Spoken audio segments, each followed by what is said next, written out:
চন্দ্ৰপ্ৰভাৰ ৰূপত মুগ্ধ হয়ে আজ পৰ্যন্ত মধুপৰক লোভ কৰিব পাৰ নয়। মানে ভাবিছে শুনিদিৰ ভনী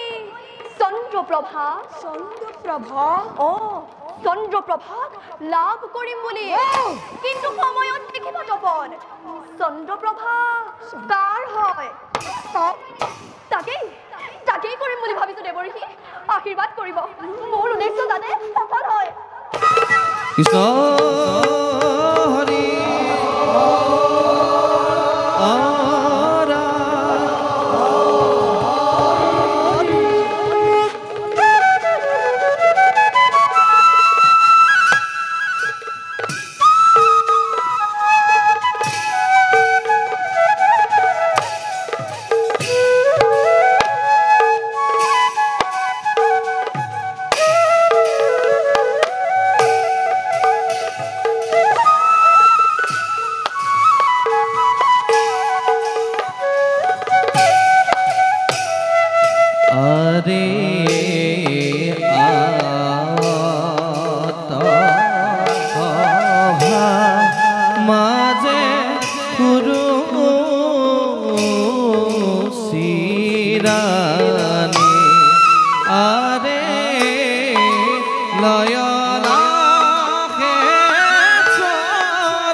চকুৰ আগৰ পৰা আঁতৰত ৰাখিবলৈ চেষ্টা কৰিছো,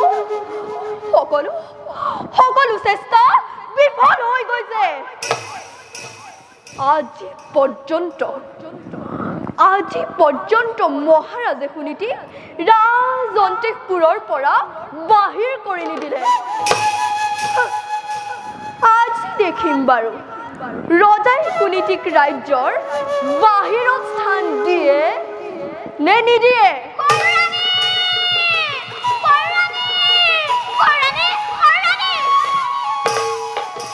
আহা বিদুষিনী বাই, আজি বহুত পলম কৰিলা। আজি যিহে সমস্যাত উপনীত হৈছিলো নহয়, তোমাৰ লগত দেখা নহলেহেঁতেন। দেৱৰ্ষি নাৰদেহে মোক প্ৰাণ ৰক্ষা কৰিলে। কি সমস্যাৰ সন্মুখীন হৈছিল দুখিনী বাই? তোমাৰ কাষলৈ অহাৰ কাৰণে মোক হত্যা কৰিব খুজিছিল। কাৰ ইমান সাহ ৰাজ ৰাণীৰ কাষত উপস্থিত হোৱাৰ কাৰণে হত্যা কৰিবলৈ? কোৱা বাই, তাৰ মই উচিত বিচাৰ কৰিম। সৰু ৰাণী, তোমাৰ উত্তম কুমাৰক লালত পালত কৰাৰ কাৰণে ভক্ত দীনদয়ালে মোক হত্যা কৰিব খুজিছিল। এতিয়া মোক নিৰ্ব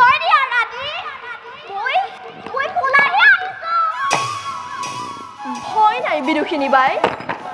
মই ৰজাৰ দ্বাৰা দীনদয়ালক উচিত শাস্তি দিয়াম যোৱা এতিয়া অন্তেশপুৰলৈ ময়ো যাওঁ পলিটিক ৰাজ্যৰ বাহিৰ কৰাৰ এটা উপায় চিন্তা কৰোঁগৈ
সকলো চিন্তন সকলো শক্তিয়ে মোৰ মিছা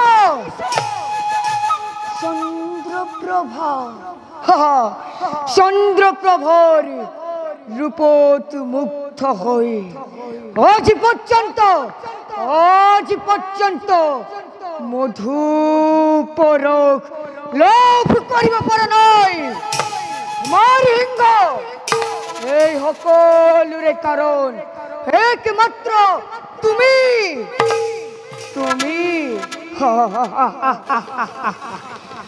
উত্তন ৰাজ্যৰ প্ৰধান সেনাপতি পদত অধিষ্ঠিত হৈ থাকিব আৰু মই তোমাৰ সহকাৰী হৈ থাকিম নাই নাই নাই আৰ মোৰে সহ্য নহয় এইবাৰ তোমাক চলে বলে কিংবা বুদ্ধি কৌশলেৰে প্ৰধান সেনাপতি পদৰ পৰা পদচ্যুত কৰি মই হম এই উত্তন ৰাজ্যৰ প্ৰধান সেনাপতি আৰু চন্দ্ৰপ্ৰভা হব মোৰ জীবনৰ সঙ্গিনী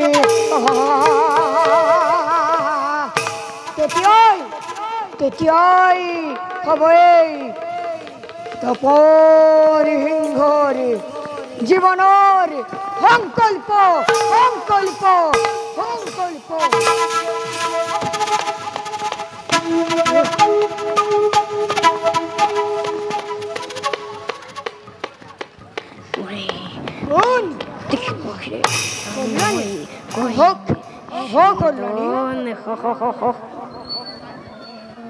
আপোনাৰ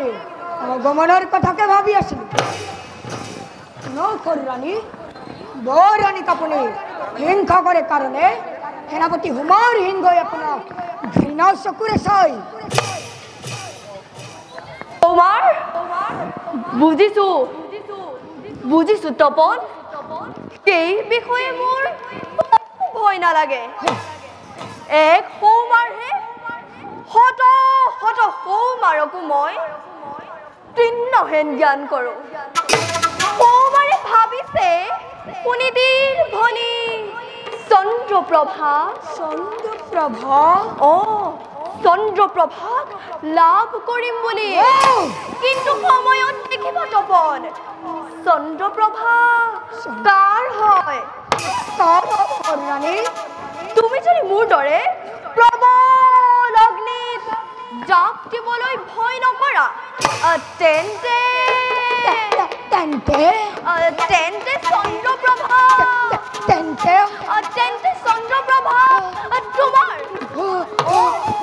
তোমাৰো হ'ব পাৰে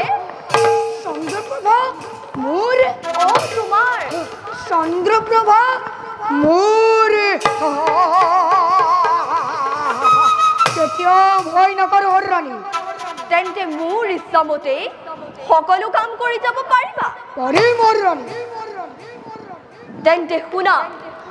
মোৰ কাৰ্যত তুমি সহায় কৰিব লাগিব এদিন সৌমাৰৰ ঠাইত তোমাক প্ৰধান সেনাপতি পাতিম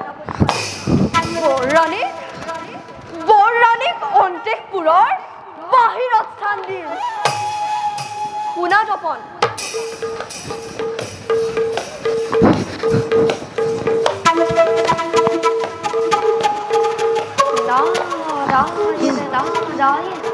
এই বৰৰাণী হৰিশ্ৰীৰ মতামতৰ সাপেক্ষে আজি মই অলপ উত্তেজিত কৰি যাওঁ বৰৰাণীক কণ্টেকপুৰৰ পৰা বাহিৰত স্থান দিয়াৰ বাবে বিৰাট আলোচনা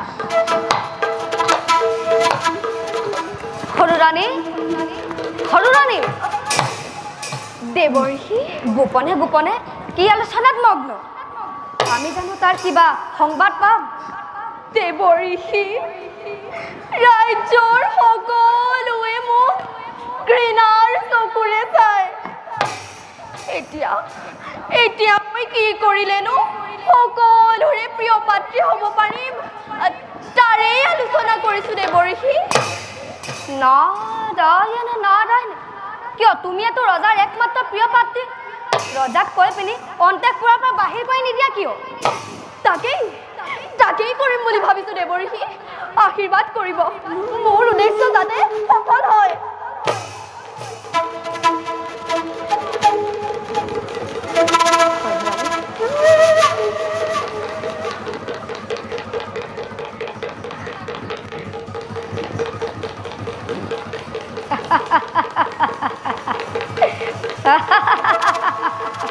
নাৰায়ণ ব'লা তপন আমাৰ কাম সমাধান কৰোগৈ ৰাজ দৰবাৰত